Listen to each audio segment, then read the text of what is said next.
Alhamdulillah nahmaduhu wa nasta'inuhu wa nastaghfiruhu wa nu'minu bihi wa natawakkalu alayh. Wa na'udzu billahi min shururi anfusina wa min sayyiati a'malina. May yahdihillahu fala mudilla lahu wa may yudlil fala hadiya lahu. Asyhadu an la ilaha illallah wa asyhadu anna Muhammadan abduhu wa rasuluh. Sallallahu alaihi wasallam tabaraka wa sallama tasliman kasiran kasira amma ba'd. Bismillahirrahmanirrahim. Wa man ahsanu qawlan mimman da'a ila Allah wa amila salihan wa qala innani minal muslimin. My dear brothers and respected elders, the world at one time will come to an end. That's called a doomsday. The day when Allah will make the heavens or the sky to shatter into pieces, and the mountain, to be shattered into dust, and the man will completely destroyed. And that is the day when Allah subhanahu wa ta'ala shall make everything to be destroyed except Him. And at that time, He will say, who is the Lord now? Who is the Lord? Is there any other Lord or God other than me? The whole entire universe is quiet. Not even a sound. So my dear brothers, Allah is our Lord, and He will never be destroyed. He created. He's not created. There's none who created Him. Somebody say, we are created by Allah. Who created Allah? Who? You are not at the same pedestal. You are not at the same level. To ask even that question. You are creation. This is something that we have to accept and to believe to the core of our heart that Allah is none who given birth to Him, and He didn't give birth to none. Isa alayhi salam is not His son. He is His messenger. Those who have regarded Isa as the son of God or Allah as associate Allah with Isa. So when they associate Isa with Allah, they are polytheists, they are infidels. They have become the people who have associated Allah with others. It's the greatest crime ever done to Allah. The greatest sins committed to Allah is to associate Allah with other than Allah. Allah, the divinity of Allah only with Allah. No one can secure that divinity. No one is to have a share of that divinity. We give divinity to so many idols who cannot even talk, cannot even see, cannot even walk, and we say this is divine, having power to give anything that we ask. So we ask from the idols, we prostrate to the idol, and we unask the idol, oh my Lord, mantra. If the name of the Lord is mantra, please, crying heavily in prayer. That was done by Bilal, when he was the worshippers of the idols. Every time he's been assigned to do any traveling or business, before he proceed in his journey, he will go to Kaaba and he will cry. To ask the God there, the idols there, to help him, he's crying. No joke. Because he will be punished or he will be beaten in case he fails in his business trip. So he really become very scared of his boss. So he cried, That was Bilal when he was Mushrikeen. He was made to work late night, pounding the seeds of the dates to turn it into some powder or whatever. Rasulullah was doing gash, doing Jalan, trying to find who are available during that night, and he found it was Bilal available, doing some work, and he said, he cannot ask Bilal, oh Bilal, please stop, listen to me. No, he's busy. He will not stop. So Rasulullah take the second action. This is the action to take over his job and let him rest. If you so pity of him, doing that job late night, like Hanzala nowadays, become runner for KFC, coming back only at 10 o'clock. That Bilal was working even late than that. So Rasulullah take over his job for 3 consecutive days, 3 consecutive nights, until Bilal asked him, who are you and what you want?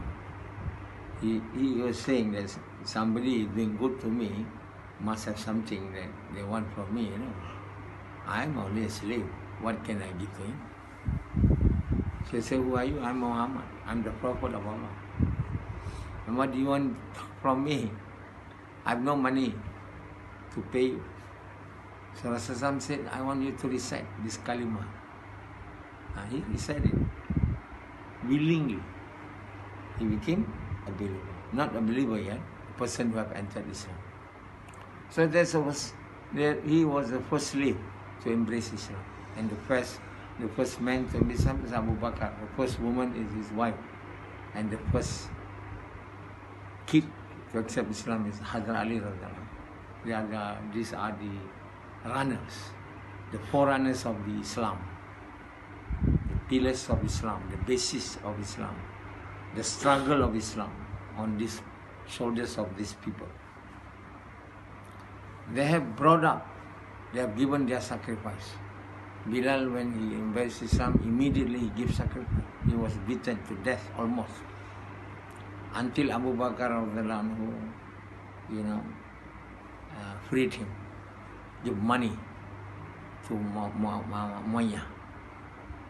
He was beaten, dragged on the hot sun. The only word that come out from his mouth is Ahad. Allah is one. Allah is going to come out. Allah is one. So, my dear brothers, Islam, Abu Bakr was also giving sacrifice. His wealth to help the Prophet ﷺ. Anything that Prophet ﷺ wants.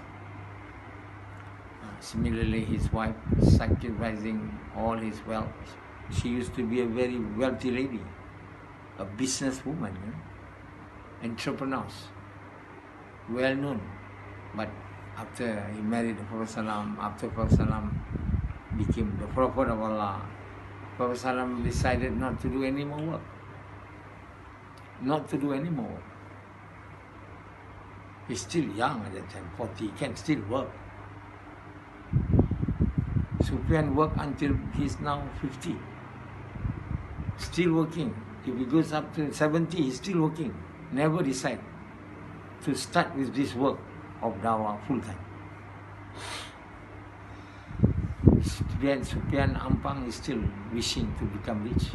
A little bit more, he said, I'll become rich. A little bit more. Dreaming and dreaming to become rich. At the age of 52. So my dear brothers, Prophet ﷺ decided not to work anymore.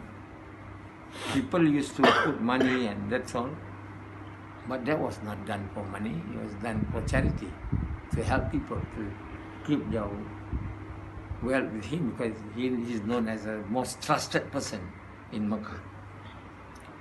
So as a result of not working, all the wealth, being sacrificed for the work of dawah, for their daily needs, And naturally a time comes when they don't have money, they don't have much money. They bear that, and they bear that circumstances of not having to have good food. So then his wife Khatijah died. It was a very sad day for him. A woman who has been backing him all this while in his struggle. Then, in order for him to migrate has reached, and that night he and his friend, companion Abu Bakr went on a journey to Medina. Doesn't take one day, a few weeks, a week or so. So my dear brothers are the people, what we call it the pillars, the one who established the foundations of Islam. That time Islam has died. The last prophet before Muhammad Salam is Isa alayhi salam. He came about 600 years ago, before the coming of Muhammad Salam. The whole world is in great turmoil. Man disobeyed order of Allah to the real extreme level. They even take out their clothes and become naked, circumambulating or making tawaf around the Kaaba. To such a level of egoistic actions they have committed. They even dare to surround making tawaf or circumambulation with nakedness. And there are 360 idols.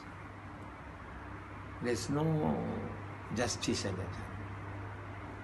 There's no people who have any good deeds except Muhammad. So my dear brothers, there was a struggle. Until now, what you see, Islam has gone down. After the Nabi Salam had passed away, when the companion and those who follow him have forgotten this work of prophets. What is actually prophet? Prophet is the work actually. When you leave the work, you are no more prophet one. If you leave the work of inviting people to Allah, you're no more prophet. So we are being asked to follow him, to do his work, to call people to Allah. But after the demise of Rasulullah, the Muslim altogether forgetting that work. Busy in amassing wealth, conquering lands, and modifying the work of dawah to their taste, saying to the king, you accept Islam, you'll be safe. Or if you don't want, you give us jizya. Or otherwise, the third option, we'll have to fight. 3 days given for them. This is amount of forcing. Rasulullah have never taught them that way. He was not taught by Rasulullah. When he conquered Mecca, he didn't do that. But why the Sahaba did that? Somehow or other, they have been modifying the method. So, that is not right. As a result of not doing the work of dawah, so the love of dunya have entered into their hearts. Not long after Rasulullah have died, at the time of Osman, they all become people who hungry of dunya. They all want to fight and kill each other, just only to become the Khalifa or the Prime Minister or the President, whatever it is. For 1 month they surround the house of Khalifa Osman, forcing him. He said, you must resign. Change to a new one. We don't want you.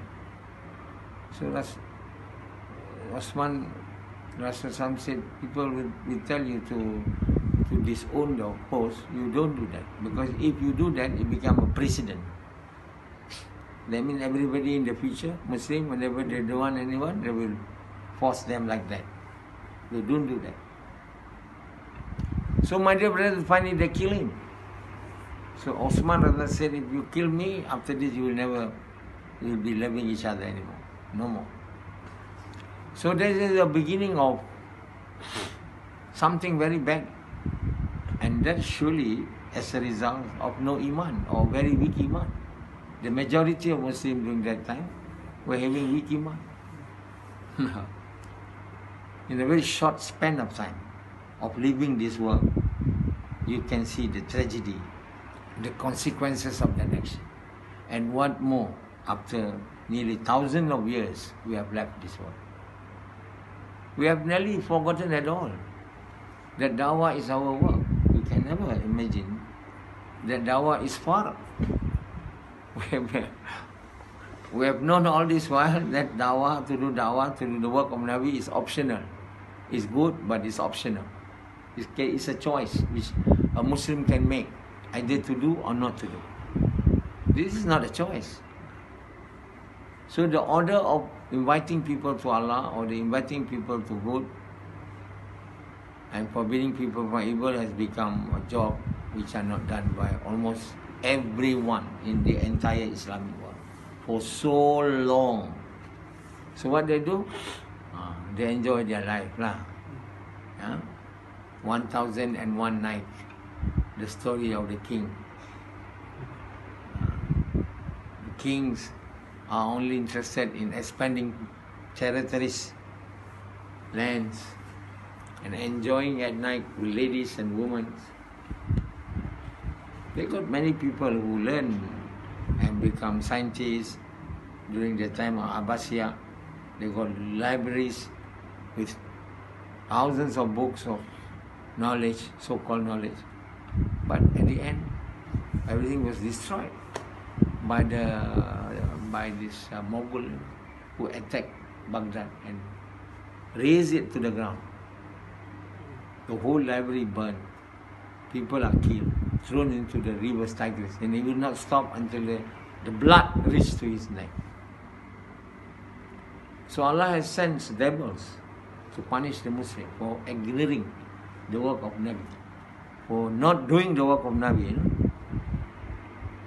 Oh, my dear brothers, this is very great things happening. That Allah let the one who recite the kalima to be slaughtered, like slaughtering fish, cows and goat by the kuffar. Surely the sin which they have done must have been very great. Otherwise Allah will not send a Mughal.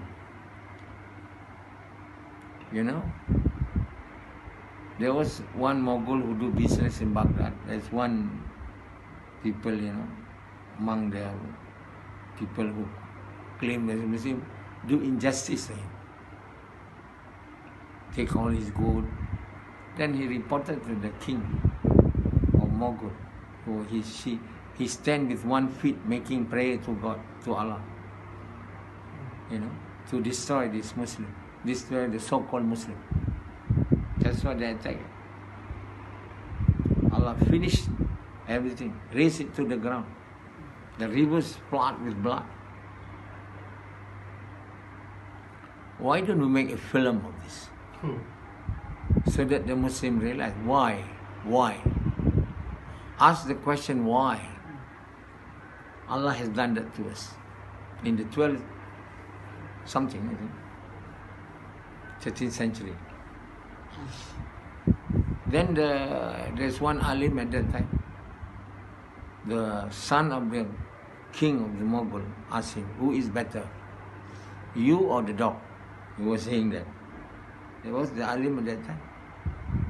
That alim was answered to him, if I die with Iman, I'm better than the dog. But if I die without Iman, the dog is better than me. He was surprised. What is that Iman? And he explained to him. He said, now I cannot become a believer because my father is still in power. But the time will come and I will be taking power. I will be entered Islam. So that alim said, tell his son to fulfill this trust of that king. So when his father died and he became king and his son went to him, I remember that, and he became Muslim, and as a result, the whole clans, tribes of the Mughal, they become the present Turks, and they became Islam, and they take the religion far and wide.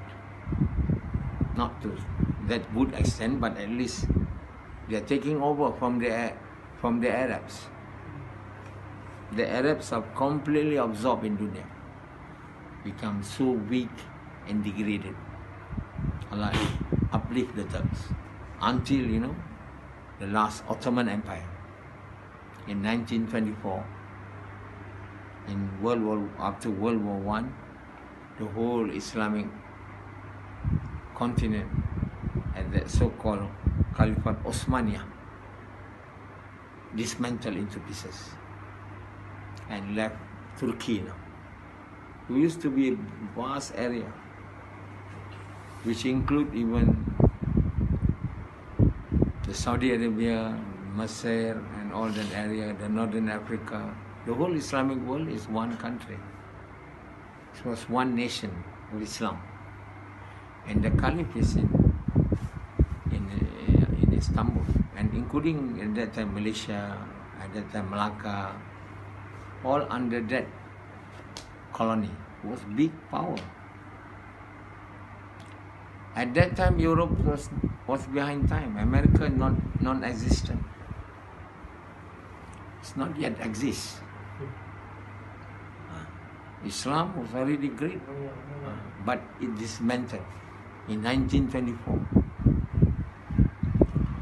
Then the ulama, the scholars of Islam start to cry. What has happened to us? Crying, they only know to cry because they don't know why.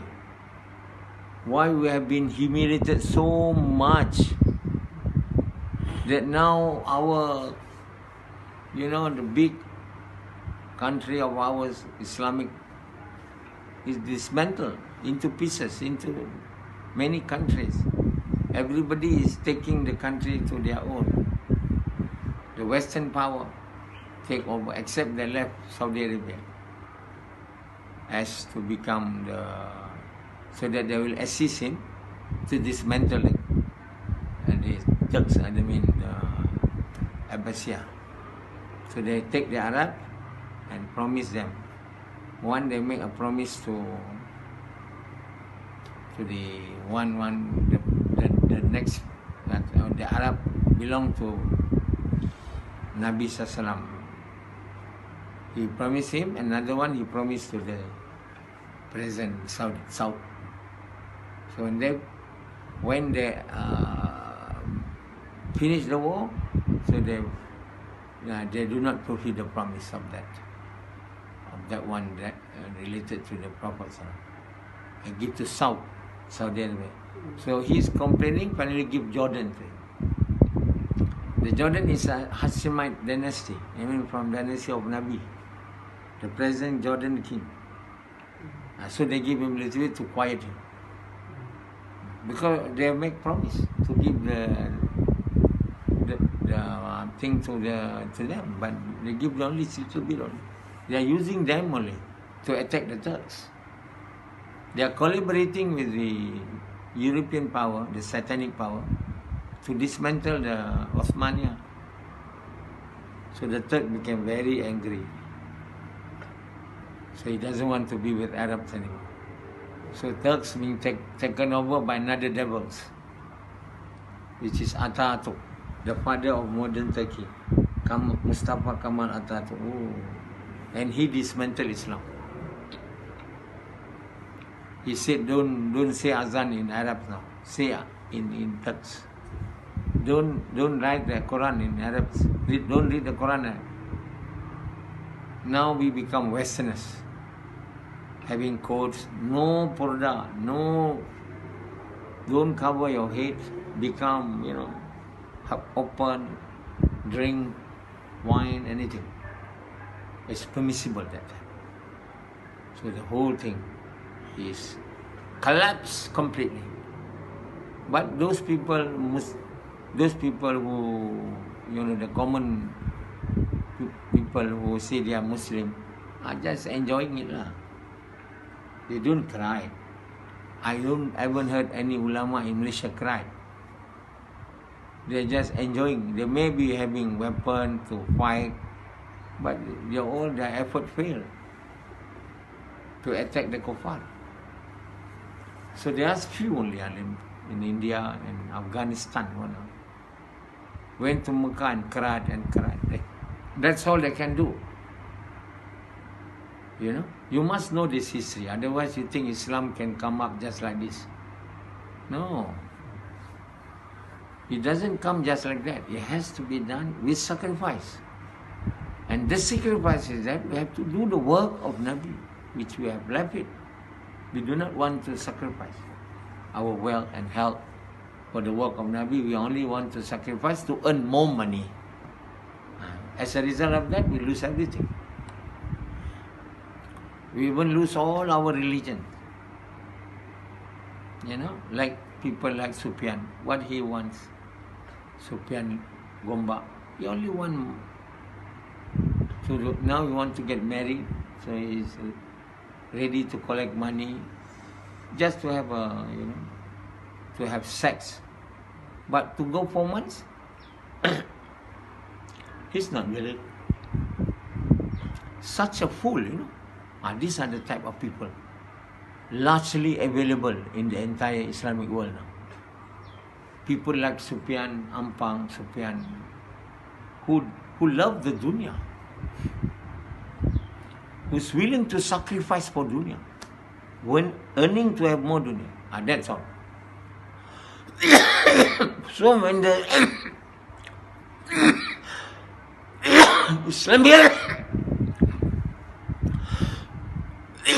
when the Caliphate shattered into pieces, they don't bother. They don't worry. Then they fight for independence, struggle, because now their land has been conquered. They don't want to. And now they're proud to say we are the strugglers for independence of Malaysia, of Indonesia, of this and that and that. And so instead of sacrificing to revive Islam, and to know the real reason why this has happened, because we have left Islam. We have become the lover of dunya. We do not want to sacrifice, to work, to die for Islam. That's the very reason. So we are enjoying ourselves, saying we are the workers of independence. So every country now celebrating Independence Day, but they are not really independent actually. Their mind, everything, following the West, who have colonized them. They follow their system, their ways. Proudly they say they are the fighter for independence. Allah did not give this order. There's not a single verse in the Quran to order us to fight for independence. Any? None. Allah subhanahu wa ta'ala has ordered us to fight. Fight means to struggle, to establish Islam. What it means by establishing Islam? To give our wealth and person in the work of inviting people to Allah. You know? In the work of inviting people to good and forbidding people from evil. The work of inviting, the entire mankind who have not recited the kalima to recite the kalima, and those who have recited the kalima to do the work of inviting people to Allah or inviting people to good and forbidding people. These are the work. And struggle with your person and your wealth. It means you can even ready to die for that work. And this is the very work that has been forgotten for nearly 1,400 years, 450 years ago. Every now we are celebrating Hijrah with no meaning at all. And we say we should use Hijrah instead of Masih. How can it be done when we have been using Masih for so long? We have been living Hijrah for so many years. We don't simply say, people don't know Hijrah now. Why they don't know? Because Islam is not supreme. Islam is no longer used. People don't use even the,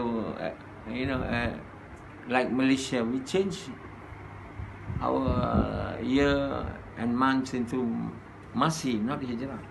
So we don't simply say use Hijrah. How people use hijrah when everybody is using masih? So my dear brothers, this is all nothing, simple thing. But the real thing is that we have forgotten the work.